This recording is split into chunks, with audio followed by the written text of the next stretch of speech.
नमस्कार दोस्तों। आज हम मॉड्यूल 7 को पढ़ने वाले हैं, जिसमें हम पढ़ेंगे जियोटेक्निकल टेस्टिंग। जियोटेक्निकल टेस्टिंग से आप क्या समझते हैं?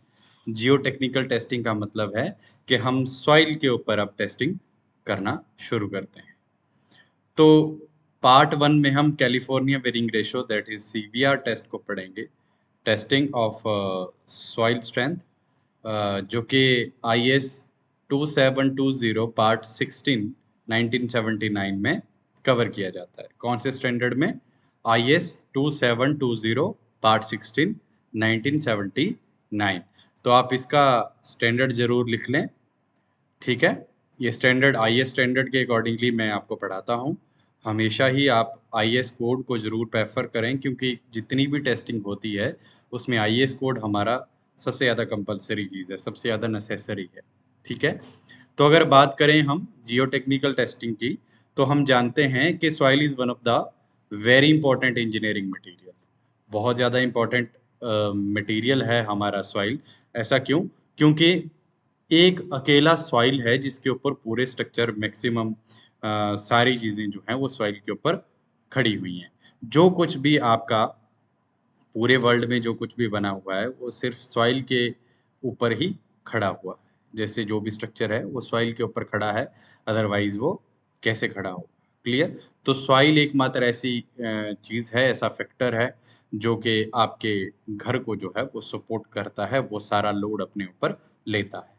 अब डिटरमिनेशन की अगर बात करें, तो determination of soil condition is the most significant task in every civil engineering activity, ठीक है।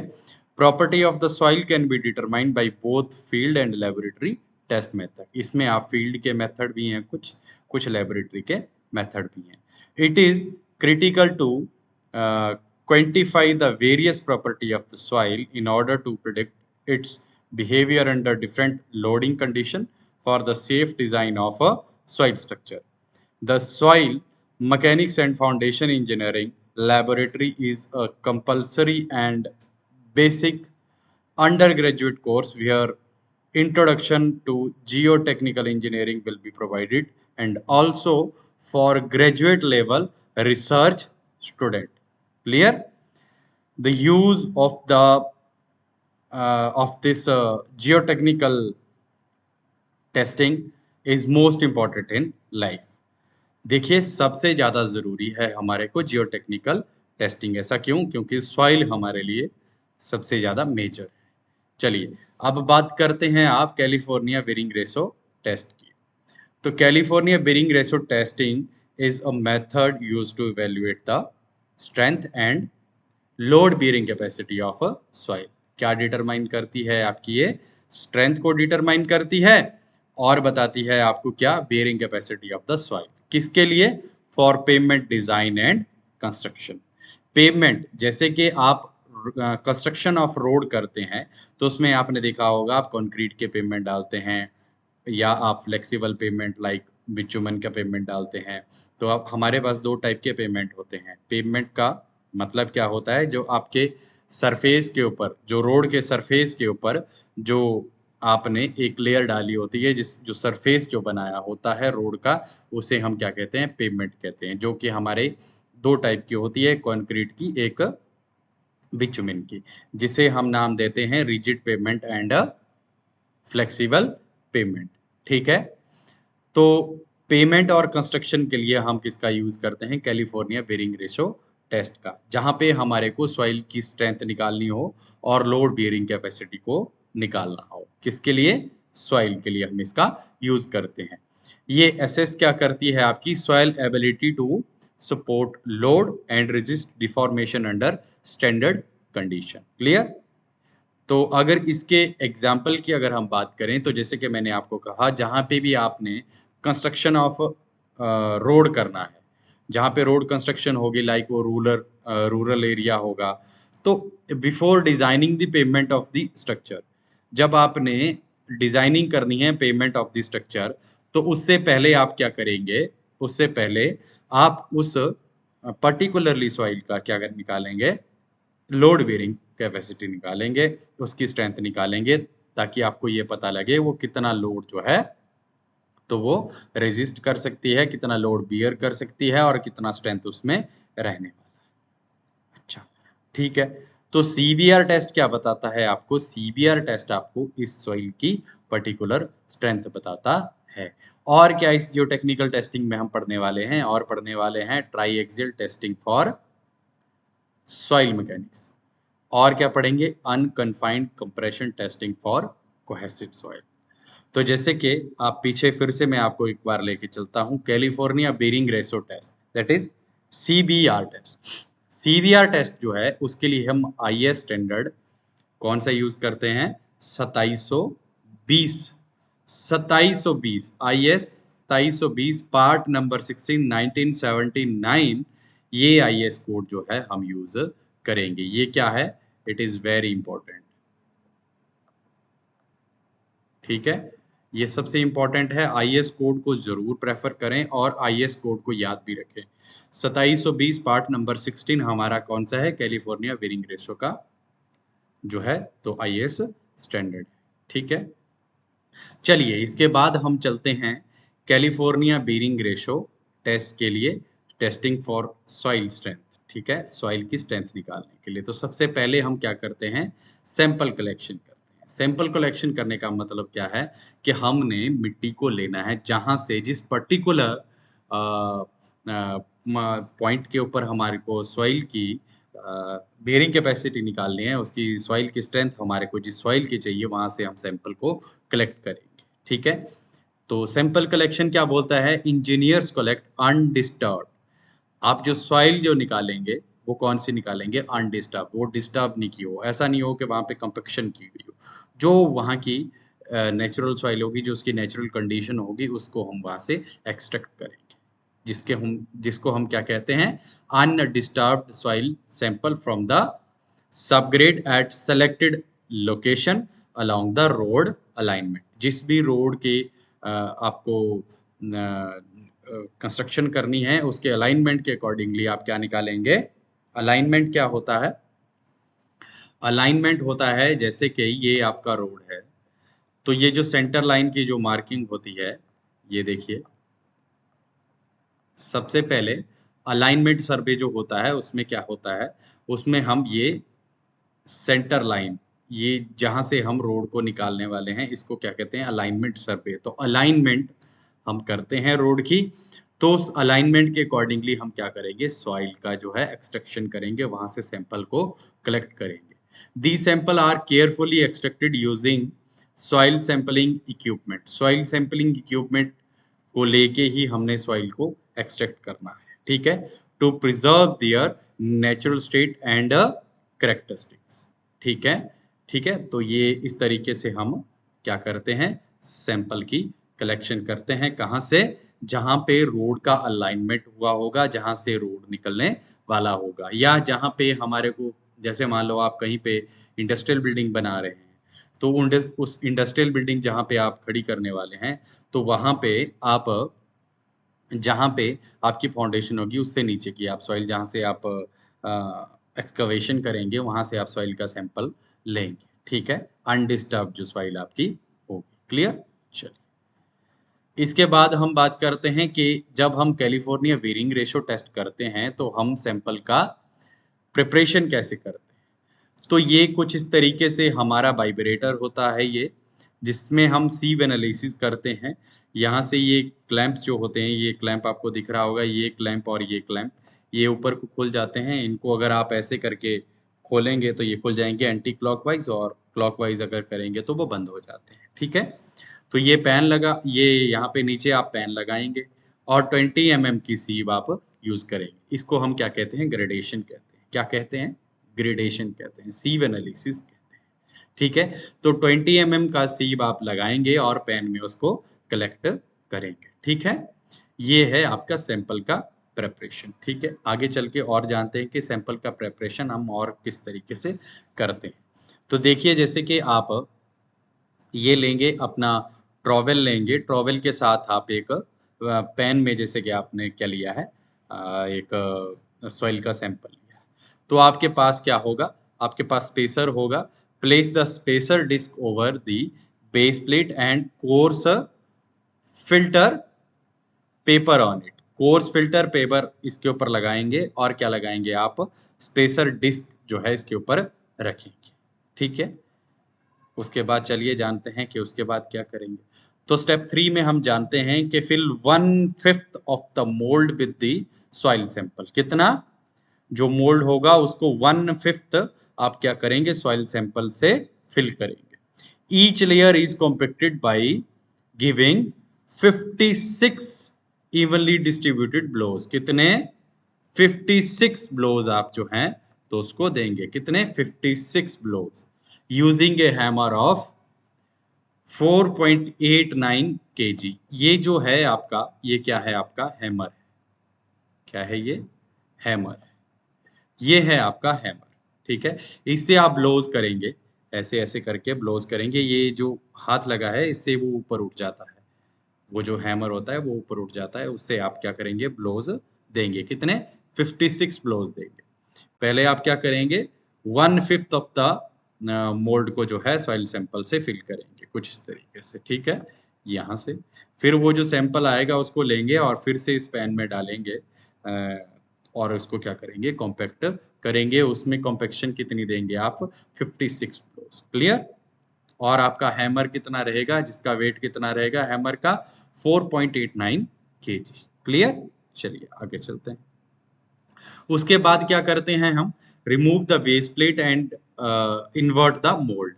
रिमूव करेंगे बेस प्लेट को और इन्वर्ट कर देंगे मोल्ड को। ठीक है, उसको उल्टा कर देंगे। Then it is clamp to the base plate. ठीक है, place the surcharge weight over the mould. Surcharge जो है, ये सरचार्ज है आपका, ये सरचार्ज है, इसको क्या करेंगे आप, प्लेस कर देंगे मोल्ड के ऊपर। क्लियर। चलिए, ये है आपका सैंपल का प्रिपरेशन। कुछ इस तरीके से आप सैंपल को प्रिपेयर करेंगे। सीबीआर सेटअप, कुछ इस तरीके से आपका सीबीआर का ये टेस्टिंग मशीन है। ठीक है, जिसमें आपका एक दो डायल गेज रहते हैं यहाँ पे, ये देखिए, और इस तरीके से आप सॉइल के सैंपल को रखेंगे। ये सरचार्ज इसके ऊपर रखा होगा और कुछ इस तरीके से आप इस सॉइल सैंपल को प्लेस करेंगे। ठीक है, क्लियर है। ये है आपका सीबीआर का सेटअप। यहाँ से आप प्रेशर को अप्लाई करेंगे, रिलीज करेंगे। ठीक है, यहाँ पे स्टार्ट का बटन होगा, वहां से आप स्टार्ट का बटन दबाएंगे और यहाँ पे कंप्रेशन जो है आपकी वो चालू हो जाएगी। क्लियर। तो सीबीआर सेटअप में कॉम्पैक्टेड सॉइल सैंपल स्पेसिमेन जो होगा को सीबीआर टेस्टिंग अपरेटस में रखा जाता है, जिसमें एक पेनिट्रेशन पिस्टन होता है और एक लोड फ्रेम से जुड़ा होता है। ठीक है, एक जो है आपका पेनिट्रेशन पिस्टन से जुड़ा होता है और एक लोड फ्रेम से जुड़ा होता है। ठीक है, पेनिट्रेशन पिस्टन से और एक लोड फ्रेम से जुड़ा होता है। क्लियर। ठीक है, उसके बाद क्या होता है, ये अपरेटस एक स्टेबल बेस पर सेट किया जाता है। कहां पर, जो कि स्टेबल बेस हो, जिसमें स्पेसिमेन जो है वो वर्टिकली पेनिट्रेशन पिस्टन के नीचे किया जाता है। पेनिट्रेशन पिस्टन के नीचे स्पेसिमेन को रखा जाता है। ठीक है, ये पेनिट्रेशन पिस्टन है, ये आपका पेनिट्रेशन पिस्टन है, यहाँ पे दिख रहा होगा आपको। ये पेनिट्रेशन पिस्टन के इसके नीचे आप इसको रखें। ठीक है, चलिए इसके बाद चलते हैं सेचुरेशन। अगर सेचुरेशन की बात करेंगे कि आप मतलब उसमें कितना अमाउंट ऑफ वाटर कंटेंट जो है तो ऐड करेंगे। तो अमाउंट ऑफ वाटर कंटेंट की अगर बात करें तो हम अमाउंट ऑफ वाटर कंटेंट कैसे निकालेंगे, वॉल्यूम ऑफ वाटर टेकन। ठीक है, total weight of the soil. ठीक है, W into 18% is equal to 90 ml, that is 900 ml। Clear. तो कुछ इस तरीके से आप क्या करेंगे, सेचुरेशन करेंगे। चलिए आगे चलते हैं, पेनिट्रेशन की बात करते हैं। पेनिट्रेशन हम किस तरीके से करते हैं। सबसे पहले specimen is placed in a position on the testing machine. ये स्पेसिमेन लिया आपने और इसको टेस्टिंग मशीन में रखा। ठीक है, along with the half width and plunger load at penetration. ठीक है, जो प्लंजर जो है उसका जो लोड पेनिट्रेशन है वो किस तरीके से रहेगा आपका, 0.5, 1, 1.5, 2, 2.5, 3, 4, 5, 7.5, 10, और 12.5 आर नोटेड। इस तरीके से आप पेनिट्रेशन करेंगे। ये देखिए जैसे कि मैंने आपको यहाँ पे भी बताया है। प्रोबिंग रिंग रीडिंग आप नोट करेंगे।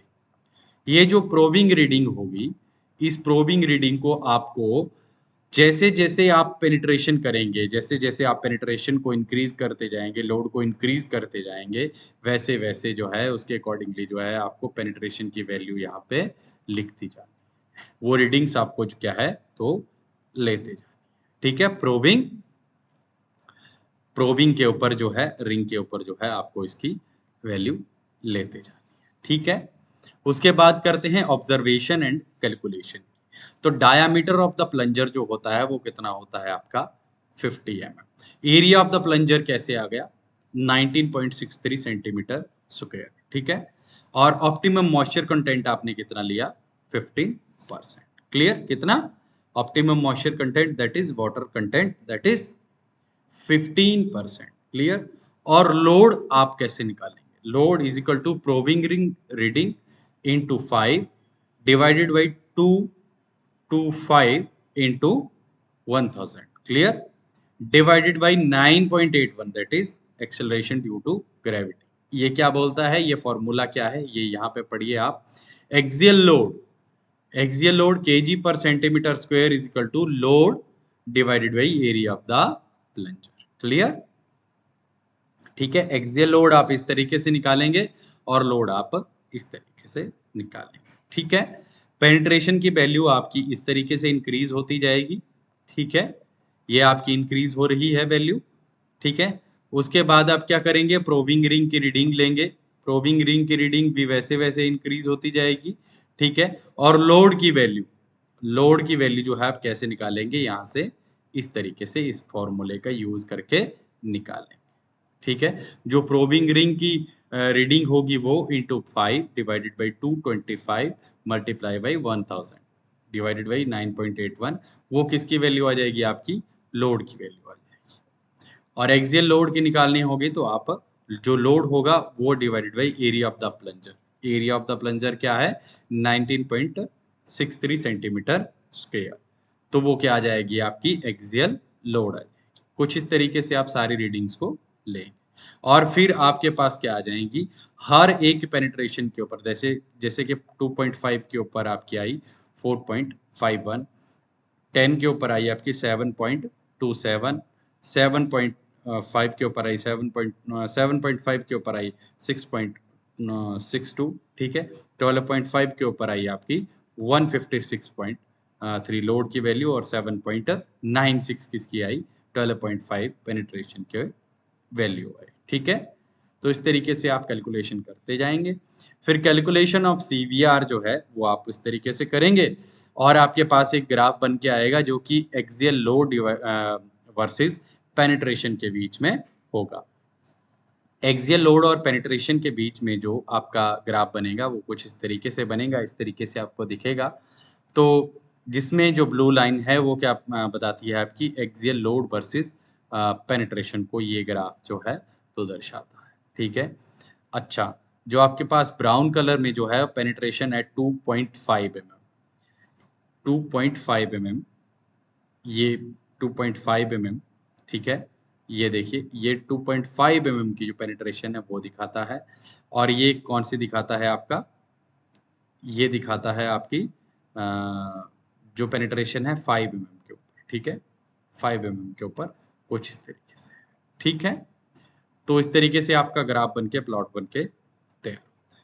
ठीक है जी, अच्छा, इंटरप्रिटेशन ऑफ रिजल्ट जो है वो आप किस तरीके से निकालेंगे, unit standard load for 2.5 that is 70 kg पर मीटर स्क्वायर। ठीक है, unit standard load for 5 mm कितना आया आपके पास 105 किलोग्राम पर मीटर स्क्वायर। ठीक है, ठीक है,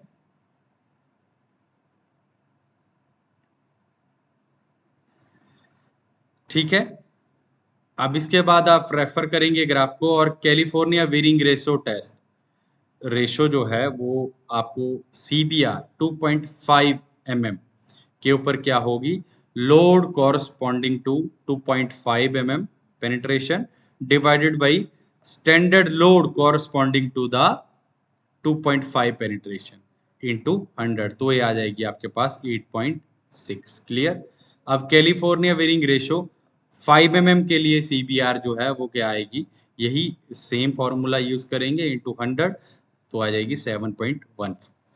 ठीक है, परसेंटेज में हमेशा CBR की वैल्यू आएगी। ठीक है, जैसे कि यहाँ पे अगर बात करें तो आपके पास इंडियन रोड कांग्रेस के अकॉर्डिंगली जो है रिकमेंडेशन दी गई है आपके फाइन ग्रेन की सॉइल के लिए, आपके पास जो वाटर कंटेंट है वो कितना रहना चाहिए, दैट इज 20 to 80%, 5 to 40% और 5 to 15%। सैंडी सॉइल और किसके लिए, ये है आपकी फाइन ग्रेड सॉइल, उसके लिए जो है CBR की रेंज ये दी गई है, जैसे 5 to 40% और फाइन ग्रेड के लिए 5 to 15%। ठीक, तो ये आपके पास दी गई हैं। सैंडी सॉइल के लिए 5 to 40% और फाइन ग्रेड के लिए 5 to 15% तक जो है आपकी CBR जो है वो रहनी चाहिए। ठीक है, चलिए अब जानते हैं यूनिट स्टैंडर्ड। ये जैसे कि मैंने आपको करके बताया था, ये आ गया था, इसका वैल्यू आया था हमारे पास CBR 2.5 के ऊपर और 5 mm के ऊपर 7.14। तो the since the soil is within the specified range, it is suitable for pavement construction। ठीक है, तो कैलिफोर्निया वेरिंग रेशो इसके अकॉर्डिंगली हमारे पास है, जैसे सैंडी सॉइल के लिए जैसे कि मैंने आपको कहा 5 से 40% होनी चाहिए और फाइन ग्रेड के लिए 5 से 15% होनी चाहिए। तो वो हमारी स्पेसिफाइड रेंज के अकॉर्डिंगली है, इसीलिए हमने क्या कहा कि since the soil is with in the specified range it is suitable for payment construction. Clear. तो कुछ इस तरीके से जो है आपका कैलिफोर्निया वेरिंग रेशो टेस्ट होता है। इसका सेटअप काफ़ी महंगा होता है, काफ़ी महंगा ये सेटअप होता है।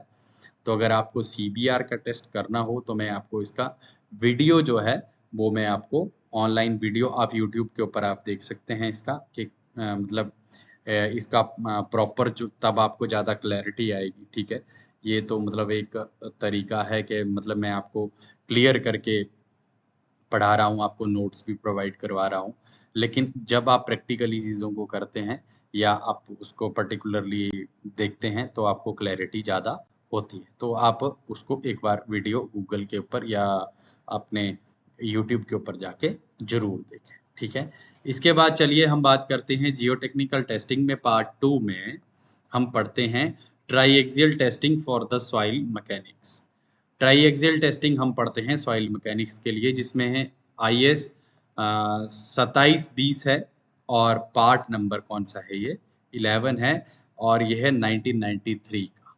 IS 2720 part 11 1993। ठीक है, ये हम यूज करेंगे किसके लिए, ट्राईएक्सियल टेस्टिंग। तो भैया आप ट्राईएक्सियल टेस्टिंग की बात कर रहे हैं तो पहले जान ही लेते हैं कि ट्राईएक्सियल टेस्टिंग जो होती है, ट्राईएक्सियल टेस्टिंग जो होती है वो असल में चीज़ क्या है, क्यों किया जाता है सॉइल के लिए इसको। तो triaxial compression test is a more sophisticated test procedure for determining the shear strength of a soil. shear strength of soil को निकालने के लिए हमारे को किसका apparatus का जरूरत पड़ता है, ट्राईएक्सियल कंप्रेशन टेस्ट का जरूरत पड़ता है, because we can measure both drain as well as undrained shear strength। इसमें हम undrained और drained दोनों shear strength को निकालते हैं। जनरली हम क्या करते हैं, 1.4 इंच डायामीटर जो है वो 3 इंच टॉल और 2.8 इंच का जो डायामीटर जो है वो लेते हैं स्पेसिमेन के लिए यूज किया जाता है। कितना, 1.4 इंच डायामीटर, 3 इंच टॉल और 2.8 इंच डायामीटर और 6 इंच टॉल स्पेसिमेन जो है तो हम बनाते हैं। अब specimen is encased by a thin rubber membrane। ठीक है, थिन रबर मेम्ब्रेन का हम यूज करते हैं। Set inside a plastic cylindrical chamber में उसको रखा जाता है। Cell pressure is applied in the chamber. Cell pressure को जो है अप्लाई किया जाता है चैम्बर में, विच रिप्रेजेंट द सिग्मा 3, जो रिप्रेजेंट क्या करता है आपका सिग्मा 3 को, कौन सा, cell pressure. Clear. By pressurising the cell fluid generally water, किसके द्वारा प्रेशराइज किया जाता है, वाटर के द्वारा। Vertically stress is increased by loading the specimen by raising the platen in strain controlled test and by adding loads directly in the stress controlled test. Clear. But strain controlled test is more common. Okay, until shear failure occur. इसको कब तक जो है pressurise किया जाता है, जब तक shear failure आपका नहीं हो जाता है। The total वर्टिकल स्ट्रेस कौन सा है, सिग्मा 1, और सेल प्रेशर कौन सा है आपका, सिग्मा 3। तो is equal to the sum of, जो वर्टिकल स्ट्रेस जो होगा वो होगा आपका sum of sigma 3 that is cell pressure and deviator stress that is sigma D.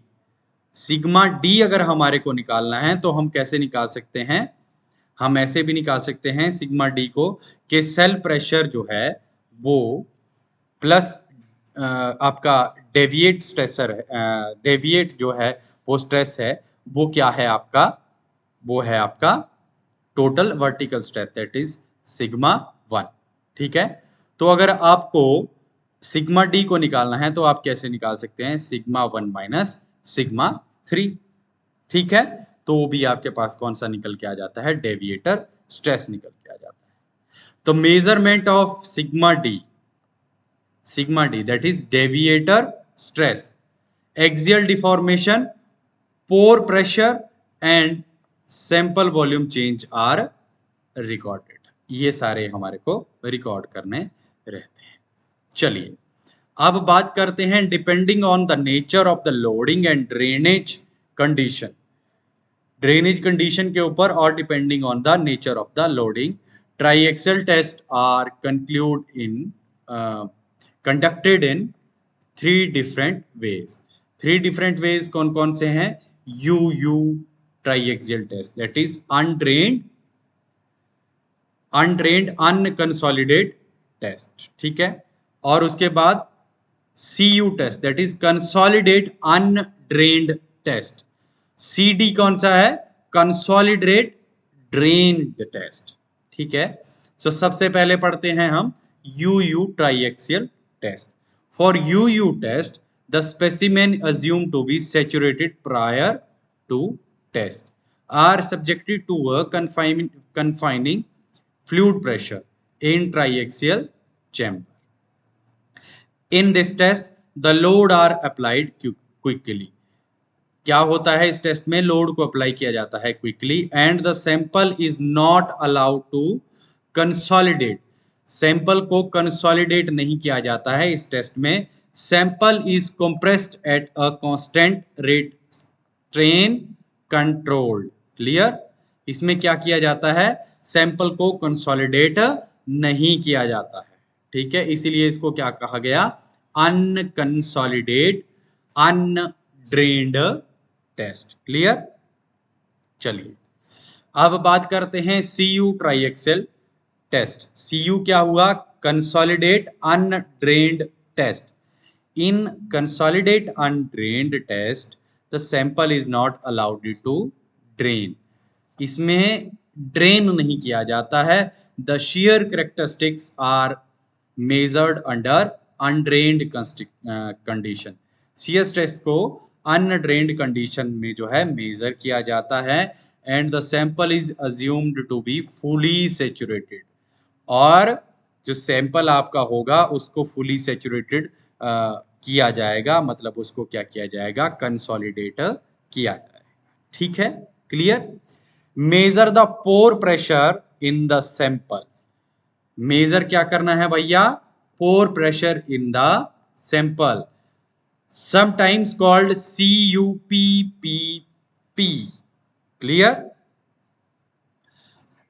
Consolidate undrained pore pressure, test, clear, allows approximate the consolidate drained strength, clear।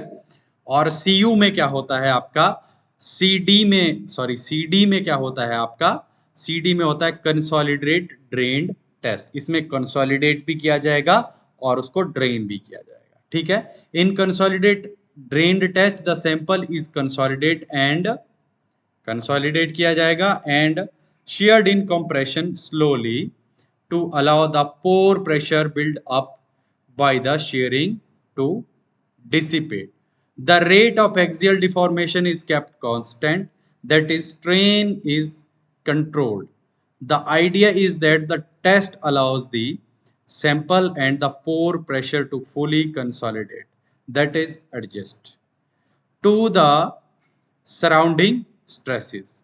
The test may be taken as long time to allow the sample to adjust.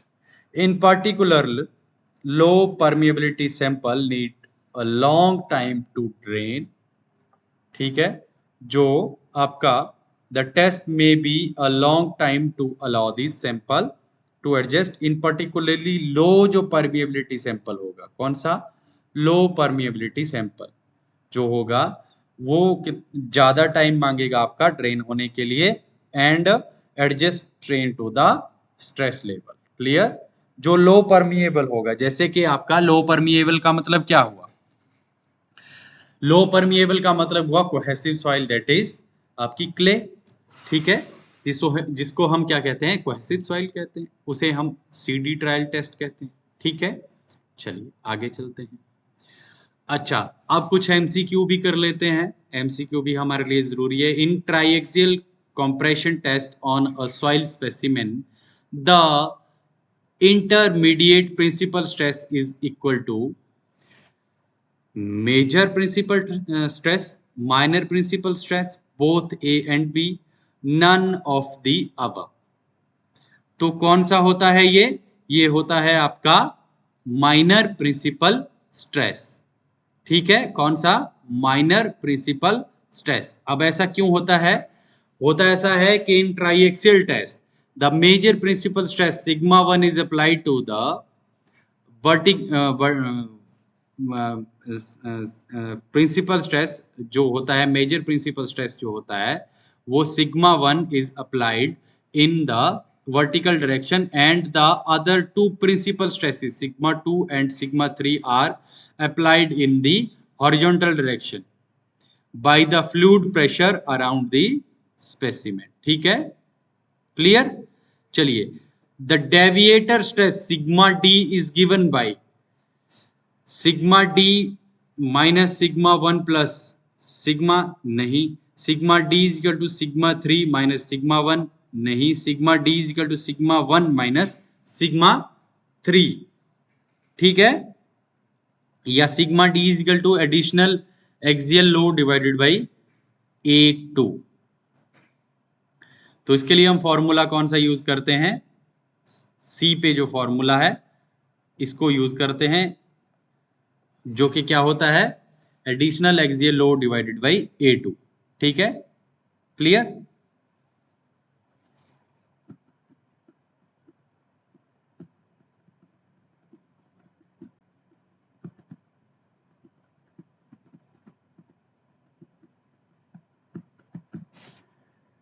Formula उसके अनुसार ये भी बनता है, लेकिन ये ज्यादा use किया जाता है एडिशनल एक्सियल लोड के लिए, क्लियर। चलिए आगे चलते हैं। When drained is allowed during the first stage only and not during the second stage, the test is known as consolidate drained test, that is CD, जो कि कोहेसिव सॉइल के लिए करते हैं, consolidate undrained test CU, unconsolidate compression test UC, या अनकंसोलिडेट अनड्रेन्ड test UU। तो ये कौन सा होता है आपका, consolidate undrained test, that is CU, ठीक है। जब सेकंड स्टेज के ऊपर आप क्या नहीं करते हैं, आप जो है वो ड्रेनेज नहीं करते हैं, ठीक है, तो आप क्या बोलते हैं उसको, कंसोलिडेट अनड्रेन्ड टेस्ट। ठीक है, इसका एक्सप्लेनेशन अगर मैं दे देता हूं आपको, in a consolidate undrained test the sample is not allowed to drain, the shear characteristics are measured under undrained condition and the sample is assumed to be fully saturated. Measuring the pore pressure in the sample, sometime it is called CUPP, जो कि मैंने आपको पढ़ाया था, that is consolidate undrained pore pressure. Clear? Allows approximating the consolidate drained strength. Clear? चलिए आगे चलते हैं। सैंपल का कलेक्शन आप कुछ इस तरीके से करेंगे। सिलिंड्रिकल जो है आपका स्पेसिमेन रहेगा, ठीक है, उसका मैं आपको पहले ही बता चुका हूं, उसका डायमेंशंस क्या रहेगा, ठीक है, कुछ इस तरीके का आपका सिलिंड्रिकल मोल्ड रहेगा। क्लियर? चलिए अब बात करते हैं सैंपल की प्रिपरेशन की। तो सैंपल के प्रिपरेशन हम किस तरीके से करेंगे? Remould specimen may be prepared by compacting soil at required optimum moisture content and dry density. ठीक है, ये आप जैसे कि देख रहे होंगे, ये edge of the sample are carefully trimmed. ये edge जो है इसका बनाया जा रहा है, ये सॉइल का सैंपल है, ये भी सॉइल का सैंपल है। ठीक है, तो preparing the cylindrical specimen of required dimension by thin walled tube. Clear है? Sample should be extruded with the help of sample extruder. Sample extruder के साथ ही आप सॉइल को एक्सट्रूड करेंगे। ठीक है, end of the specimen are then trimmed flat and normal to its axis. ठीक है, नॉर्मल टू इट्स एक्सिस। ठीक है, the specimen is taken out carefully from the split mold and its dimension and weight are measured. उसके बाद आप क्या करेंगे? उसका डायमेंशन और वेट को जो है मेजर करेंगे। ठीक है, ये जो सैंपल आएगा उसको क्या करेंगे? आप मेजर करेंगे। चलिए आगे करते हैं। The specimen is then placed on one of the end caps and other end cap is put on the top of the specimen. जैसे कि ये यहाँ पे लगा रहे हैं, कैप को लगा रहे हैं। ठीक है, rubber membrane is then placed around the specimen using membrane stretcher. Clear? Membrane is sealed to the end caps by mean of the rubber ring. Clear? चलिए उसके बाद sample is covered with the rubber membrane and sealed. ये देखिए rubber membrane के साथ इसको cover किया इन्होंने और सील्ड किया।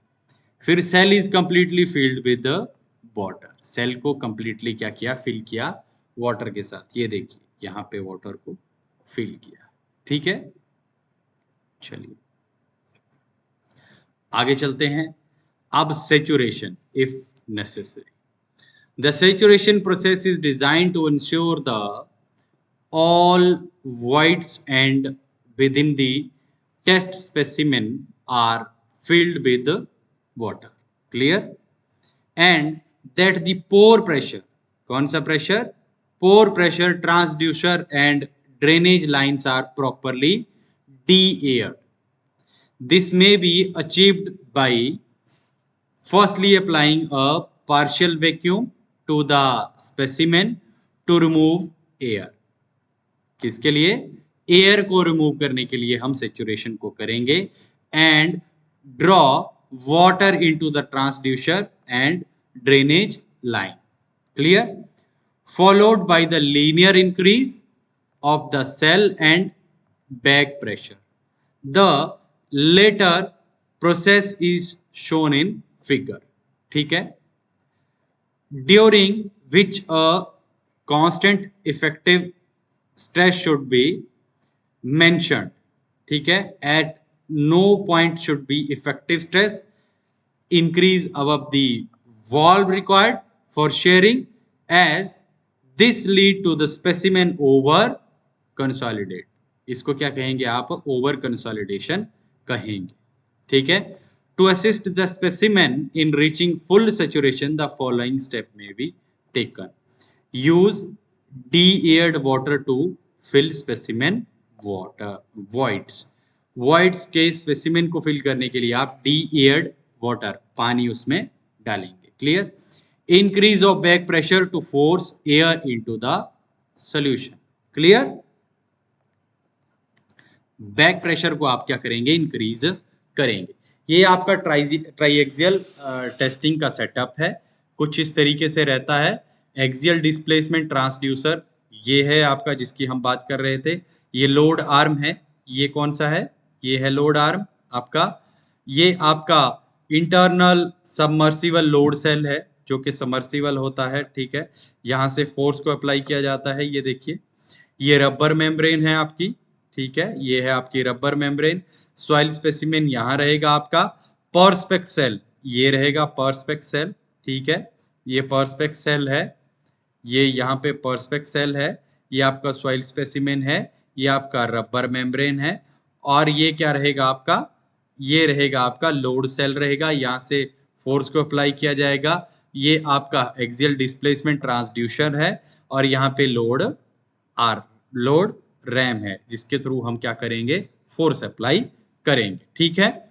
यहाँ पे पोर प्रेशर या बैक प्रेशर वॉल्यूम चेंज को किया जाएगा। यहाँ पे इसके नीचे जो लगा है ये इसके साथ में, इसको क्या कहते हैं हम? पेडेस्टल। पेडेस्टल क्या होता है? जैसे कि आपका एक बीम होता है या पेडेस्टल हमेशा एक कॉलम होता है। कॉलम में हम पेडेस्टल को यूज करते हैं ज्यादातर। ये यहाँ पे भी आपको एक कॉलम की तरह ही दिखाया जा रहा है, इसीलिए इसको पेडेस्टल कहते हैं। पेडेस्टल भी एक कॉलम होता है, पेडेस्टल जिसमें यूज किया जाता है। पेडेस्टल का मतलब होता है जो कि आपका नीचे से कॉलम नहीं आता है, उसको क्या कहते हैं? पेडेस्टल कहते हैं। मतलब जब आपका कॉलम जो होगा वो ऊपर ही रहेगा और नीचे जो है, नीचे जो है ग्राउंड में जो है उसका क्या नहीं होगा? फुटिंग नहीं होगा, तो उसको हम क्या कहते हैं? पेडेस्टल कहते हैं। और ये क्या है? आपका सेल प्रेशर है, ठीक है। टॉप कैप ओरिंग जो है वो यहाँ पे रहेगी, ठीक है, ठीक है। और ये ओरिंग आपकी रहेगी। क्लियर। तो कुछ इस तरीके से आपका ट्राइएक्सियल टेस्ट सेटअप रहेगा। चलिए आगे बात करते हैं हम जियोटेक्निकल टेस्टिंग में प्रोसीजर की, किसके? ट्राइएक्सियल टेस्टिंग के प्रोसीजर की।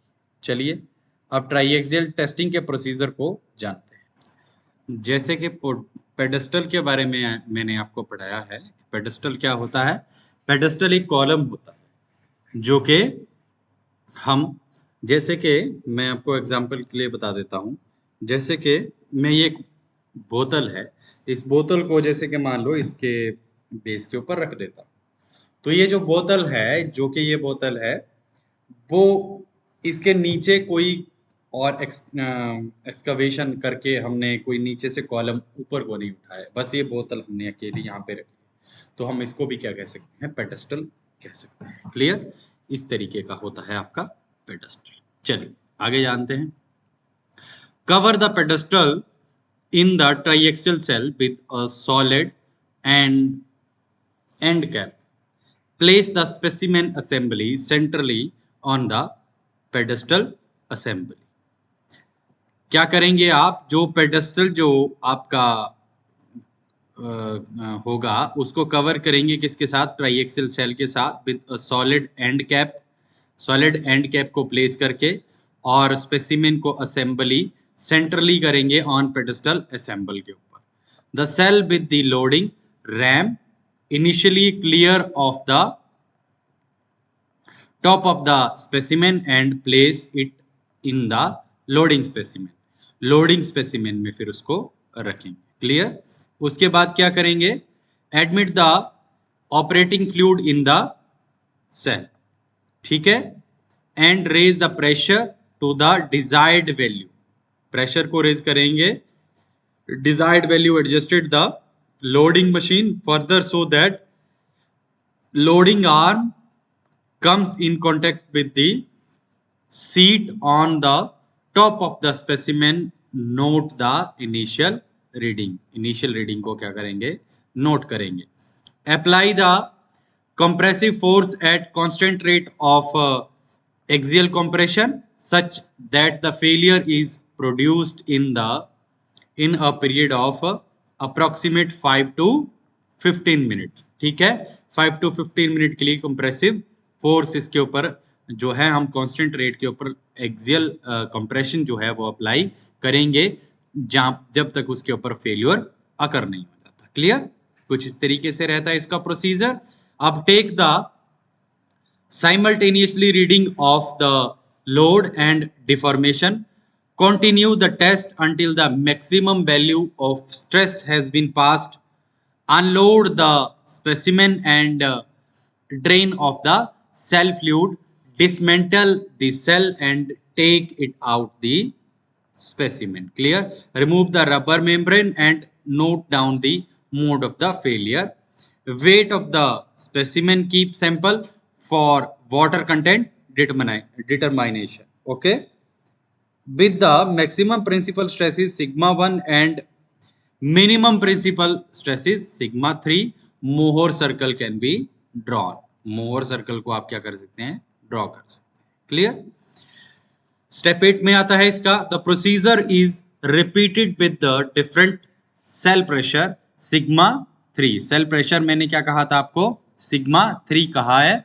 Series of the Mohr circle drawn. These circle have a common tangent called Mohr envelope, which define the Coulomb equation. Clear, जो के Coulomb equation को डिफाइन करती है. चलिए, अब हम जानते हैं कि कंसोलिडेट अनड्रेन्ड टेस्ट में ये स्टेप 1 है और ये स्टेप 2 है. स्टेप 1 में कन्फाइनिंग प्रेशर किस तरीके से रहता है, इस तरीके से रहता है. ये सिग्मा 2 कुछ इस तरीके से आप प्रेशर को अप्लाई करते हैं, चारों तरफ से आपका प्रेशर जो है वो कन्फाइनिंग प्रेशर लगता है. ठीक है, clear.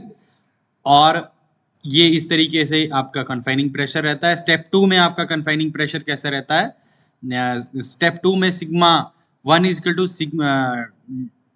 Delta sigma plus sigma 2. Clear, इस तरीके से जो है तो आपका स्टेप 2 रहता है. ये देखिए यहाँ पे भी इन्होंने ड्रॉ किया है इसको. ठीक है, कुछ इस तरीके से लोड यहाँ से ऊपर से अप्लाई किया जाता है दोनों तरफ से. क्लियर, तो ये रहता है आपका. अब उसके बाद दूसरे टेस्ट में हम पढ़ते हैं कंसोलिडेट ड्रेन्ड टेस्ट में. कंसोलिडेट ड्रेन टेस्ट में ये स्टेप 1 है और ये स्टेप 2 है. कुछ इस तरीके से ये यहाँ से लोड किया जाता है और यहाँ से ड्रेन कर दिया जाता है. ठीक है, यहाँ से ड्रेनेज है, देखिए यहाँ पे ड्रेनेज है, लेकिन पीछे वाले में क्या होगा, ड्रेन नहीं होगा. ठीक है, ये इस तरीके से रखा गया है. ठीक है, चलिए इस तरीके से है. और ये इस तरीके से कन्फाइनिंग प्रेशर आपका रहता है. ये दोनों कन्फाइनिंग प्रेशर के डायग्राम है कुछ इस तरीके से आपका. इनमें चेंजेस आपको ऐसे नहीं दिखेंगे, इनमें चेंजेस आपको तब दिखेंगे जब आप रीडिंग्स लेंगे. रीडिंग्स में आपको चेंजेस देखने को मिलेंगे. क्लियर. अच्छा, अब इसको थोड़ा और भी जान लेते हैं कि इसमें असल में है क्या. अब सबसे पहले कंसोलिडेट अनड्रेन्ड टेस्ट CU में क्या होता है, इन द अनड्रेन्ड और quick test the outlet valve is closed and no drain is allowed from the specimen during this test. इसमें ड्रेन्ड जो है वो अलाउ किया नहीं जाता है. क्लियर, ये देखिए जैसे कि ये ड्रेन्ड है, यहाँ से निकाला गया है तो इसको यहाँ पे क्रॉस कर दिया गया है, यहाँ पे आगे को ये ड्रेन नहीं किया गया है.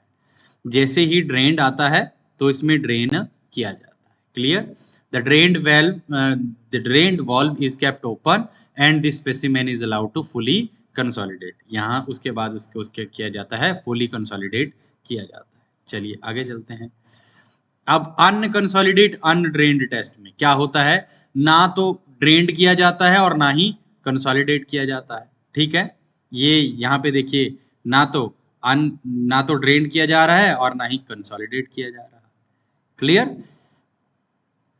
तो ये आपका कन्फाइनिंग प्रेशर के यहाँ पे डायग्राम है जिनको आप देख सकते हैं। उसके बाद हम पढ़ते हैं triaxial testing of soil mechanics के लिए।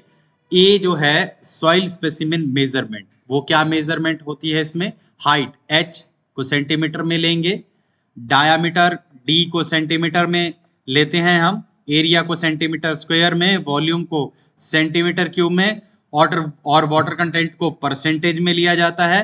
ट्राईएक्सियल टेस्ट में क्या किया जाता है? सेल प्रेशर सिग्मा 3 किसमें इसका यूनिट होता है? न्यूटन पर सेंटीमीटर स्क्वायर, और लोड गॉज कांस्टेंट। क्लियर? चलिए आगे चलते हैं। इसके बाद हम पढ़ते हैं इसके कुछ हल्के फुल्के प्रोसीजर के बारे में, जैसे कि the deviator load P is applied verticularly. Vertically जो है लोड जो है आपको अप्लाई करना है। अब लोड कैसे अप्लाई करते हैं? लोड को हम अप्लाई करते हैं vertically by raising the chamber through jacking arrangement. ठीक है। अब the deviator stress can be found out by dividing load P, जो मैंने आपको पहले पूछा था किसमें? आपके एमसीक्यू में। Deviator stress sigma D is equal to P divided by AC। ठीक है। Cross sectional area of the sample AC, और P क्या है आपका? Dividing load P। ठीक है। दो लोड को डिवाइड करना है आपको किसके साथ? क्रॉस सेक्शनल एरिया के साथ। अच्छा, if the sample area does not remain constant, अगर सैंपल का एरिया कांस्टेंट नहीं रहता है, and changes during each increases in P, the equation relating the area A at any time in term of original area AC is given as AC, original cross section, उसको कैसे represent करेंगे? A naught into 1 plus minus sigma B divided by epsilon B divided by 1 minus epsilon A। Clear? तो इसके बाद हम बात करते हैं when the test is performed under undrained condition, no change will occur, कोई चेंज नहीं आता है in the sample volume, and hence epsilon V becomes 0 and the above equation becomes ये AC का जो है क्रॉस सेक्शनल एरिया का जो है इक्वेशन जो है वो कुछ इस तरीके से बन के आता है, फिर A not divided by 1 minus epsilon A। ठीक है। तो original cross sectional area of the sample A आ जाता है आपके पास। एप्सिलॉन A क्या है आपके पास? The axial strain delta L divided by L naught, और एप्सिलॉन V क्या है? Volumetrical strain delta V divided by V। Clear? चलिए आगे चलते हैं। अब अगर इसकी समरी ऑफ द टेस्ट में जाते हैं हम, और टेस्ट को कैसे जो है मेजर करना है, कैसे लिखना है उसको, तो वो कुछ इस तरीके से बनता है हमारे पास।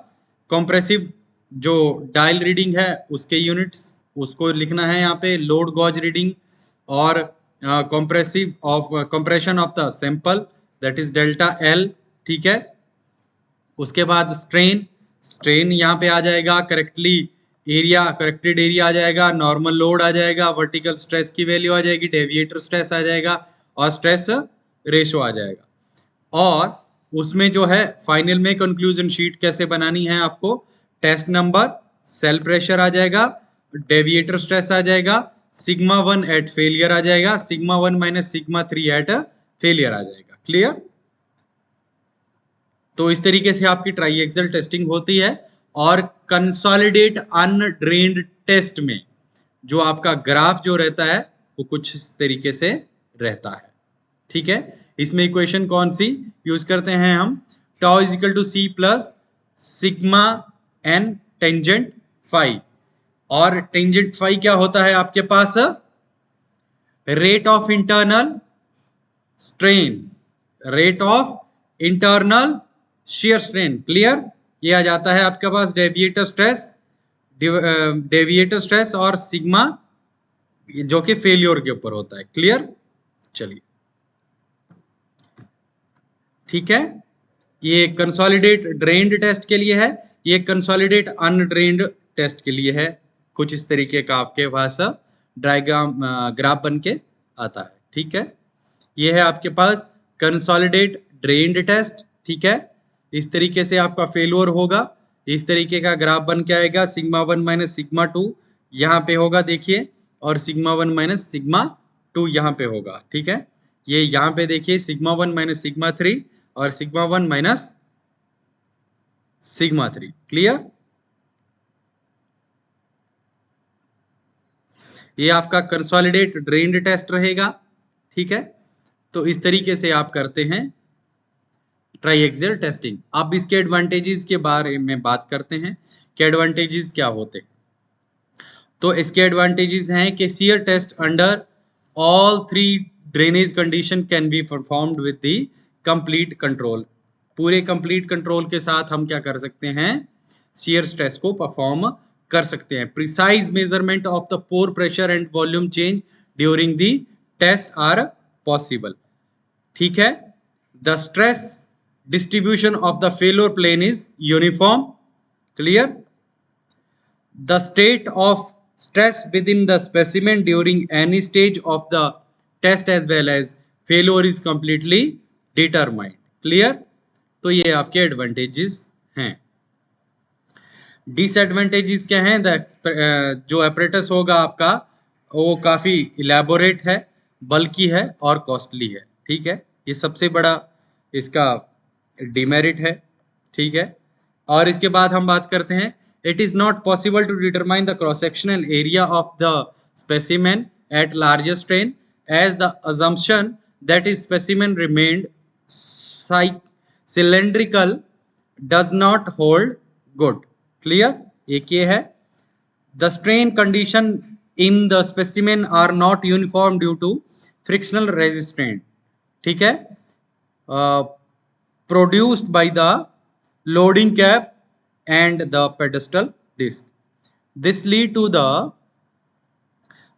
formation of the dead zone at each end of the specimen. इसमें dead zone formation होता है, ठीक है। The consolidation of the specimen is the test in the test is isotropic. Consolidation of the specimen क्या होती है, isotropic होती है, ठीक है। Whereas in the field the consolidation is generally anisotropy होती है। अब फील्ड में एनआइसोट्रोपिक होगी और यहाँ पे आइसोट्रोपिक होगी, तो भी ये भी एक डिसएडवांटेजेस है। The drain test take place a longer period in comparison with the direct shear stress.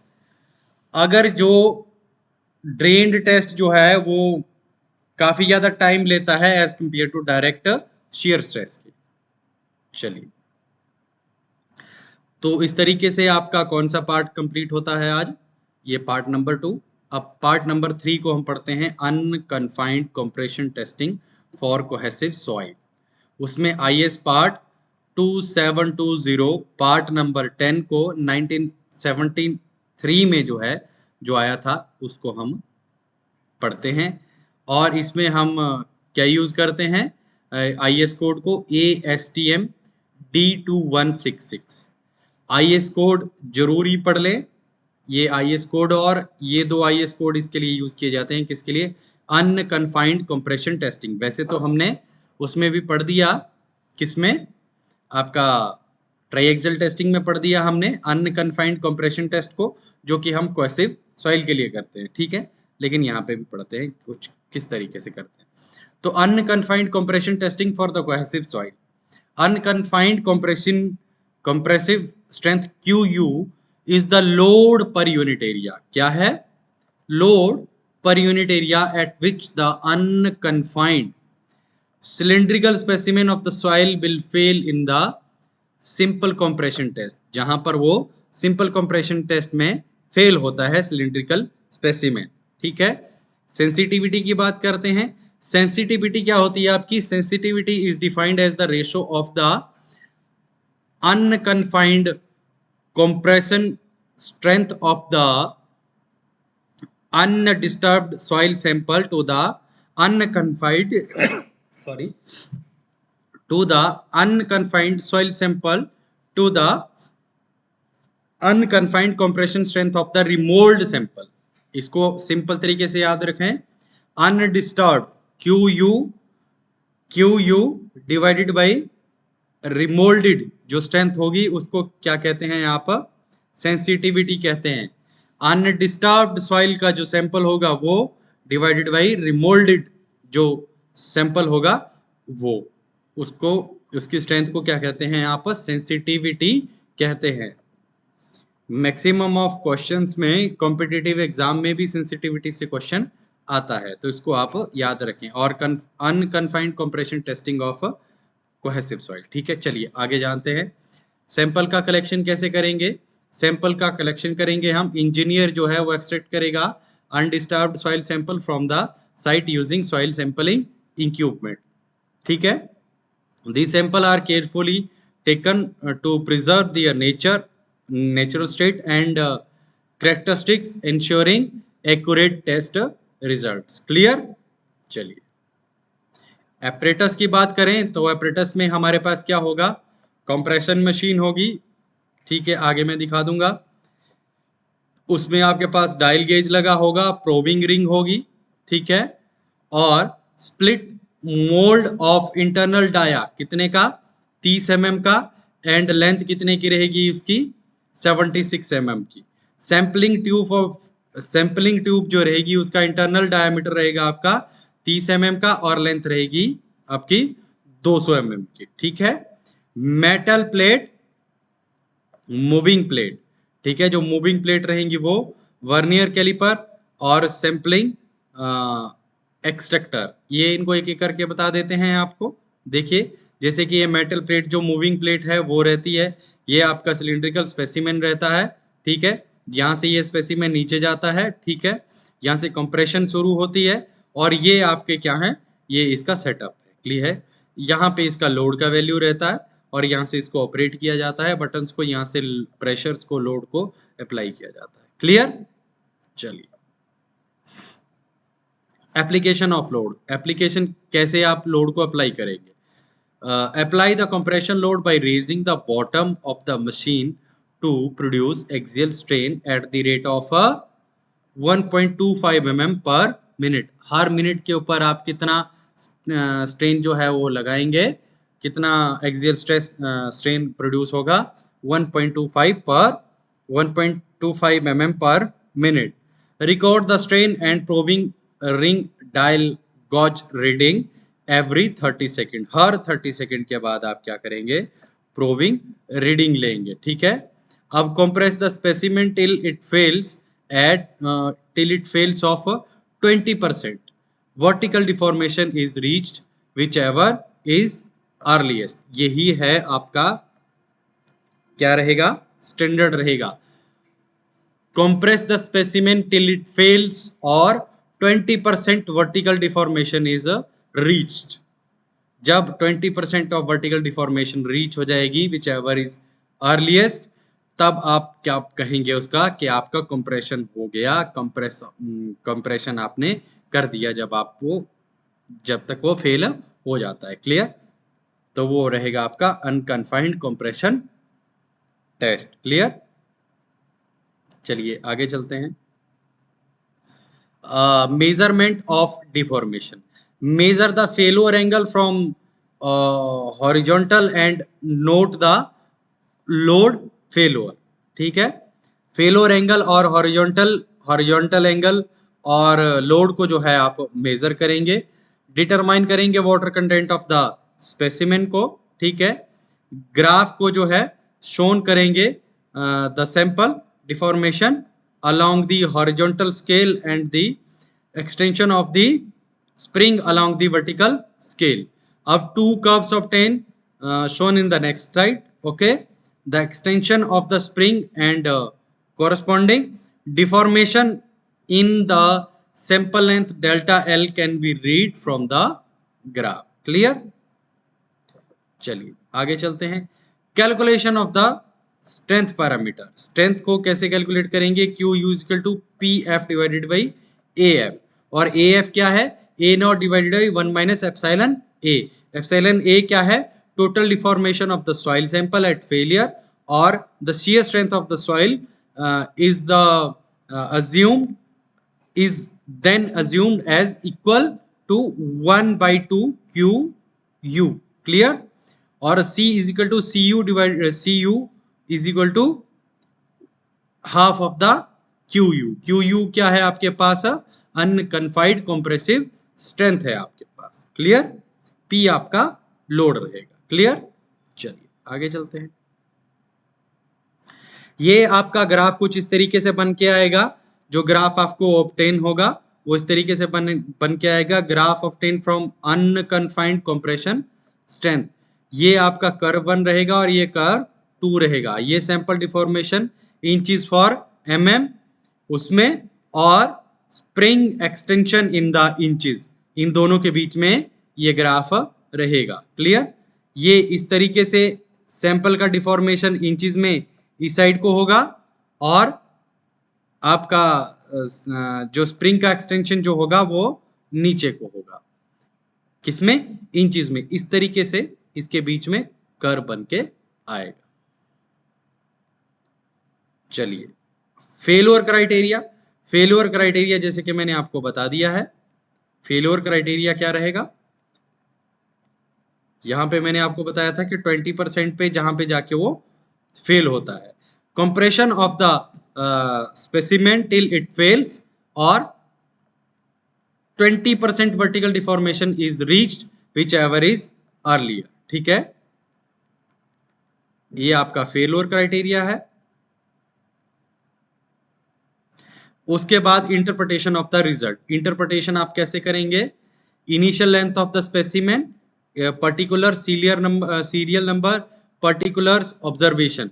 ये ऑब्जर्वेशंस आप इसकी लिखेंगे यहाँ पे. Initial length of the specimen L0, initial diameter of the specimen D0, उसके बाद initial area of the specimen, initial volume of the specimen, water content जो है कितना लिया था 15% वैसे लेंगे, मास ऑफ द स्पेसिमेन वो लेंगे, डेंसिटी ऑफ द स्पेसिमेन वो लेंगे. क्लियर?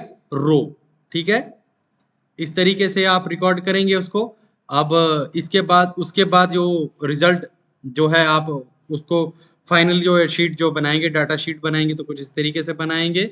डिफॉर्मेशन इन लेंथ जो आएगी, वो स्ट्रेन जो आएगी, करेक्टेड एरिया आएगी, नॉर्मल आएगा, लोड आएगा आपके पास, और कंप्रेसिव स्ट्रेस आएगा आपके पास. ठीक है, कंप्रेसिव स्ट्रेस आप कैसे निकालेंगे वो मैंने आपको पीछे फॉर्मूला में पढ़ा दिया है. ठीक है, और आप इसको इस तरीके से बना सकते हैं. Elastic time load tile, axial load, strain, load strain, unit strain. ठीक है, और करेक्टेड एरिया, स्ट्रेस, और ये करेक्टेड एरिया का फॉर्मूला भी देखो यहाँ पे दिया गया है. यहाँ पे रिमार्क्स आप डाल सकते हैं. और वाटर कंटेंट के लिए tare number, water specimen plus tare. ठीक है, weight of the specimen, weight का specimen, weight of the specimen dry plus tare. ठीक है, weight of the water, weight tare. ठीक है, और weight of the specimen weight और वेट ऑफ द ड्राई, ये आप यहाँ पे लिखेंगे. क्लियर? पहले इनको कैलकुलेट करेंगे, इनमें से आप weight of the specimen weight और weight of the specimen dry को निकालेंगे. क्लियर? लोकेशन यहाँ पे नेम वगैरह, डेट आप डालेंगे, जॉब नंबर जो होगी वो डालेंगे, आप लोकेशन डालेंगे उसकी, और क्या डालेंगे? बोरिंग नंबर होगा उसका, सैंपल नंबर होगा. ठीक है, डिस्क्रिप्शन ऑफ द सैंपल होगा, एपरेटस नंबर होगा, प्रोविंग रिंग नंबर होगा. ये सारी आपको वहां पे गिवन होंगी. ठीक है, तो कुछ इस तरीके से हम करते हैं आपका अनकन्फाइंड कंप्रेशन स्ट्रेंथ टेस्ट. ठीक है, तो आज के लिए दोस्तों इतना ही. इसी के साथ ही हमारा मॉड्यूल नंबर 7 कंप्लीट हो जाता है.